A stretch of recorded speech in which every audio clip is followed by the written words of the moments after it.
Нови превирања во стоматолошката комора на Македонија. Група стоматолози денеска од пред канцелариите на комората го прогласија за нелегитимен председателот на СКМ и упатија низа обвинувања за злоупотреби и незаконско делување. Управен суд пресудил дека се поништува одлуката за верификација на мандатите на избраните делегати во собранието на стоматолошката комора, вклучително и на мандатот на председателот Маријан Денковски.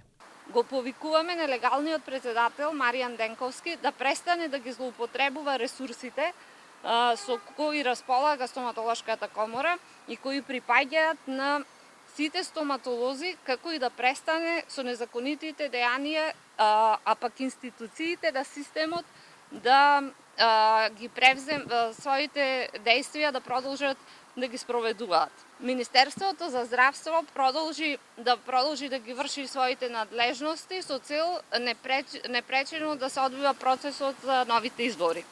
Од стоматолошката комора на Македонија веднаш стигна реакција на пресконференцијата на групата стоматолози. Велат дека денеска ја добиле пресудата од управен и истата ќе ја почитуваат во целост, со тоа што постапката ќе ја вратат назад на повторно одлучување во телата на комората.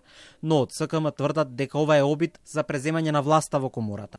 Загрижените колеги би требало сериозно да размислат за нивните постапки, зошто на овој начин, претендирајќи на незаконското преземање на комората, можно е да се отвори Пандорината кутија, што може да доведе до несогледливи, штетни правни последици по комплетниот стоматолошки систем, за што е известена и владата.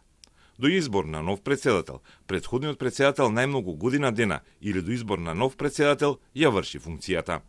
Стоматолошката комора на Македонија стана актуелна уште пред 2 месеци. Во август министерот за здравство Азир Алиу и ги одзеде овластувањата на СКМ за давање на лиценци, со тврдење дека има неправилности и сомнежи за финансиски злоупотреби.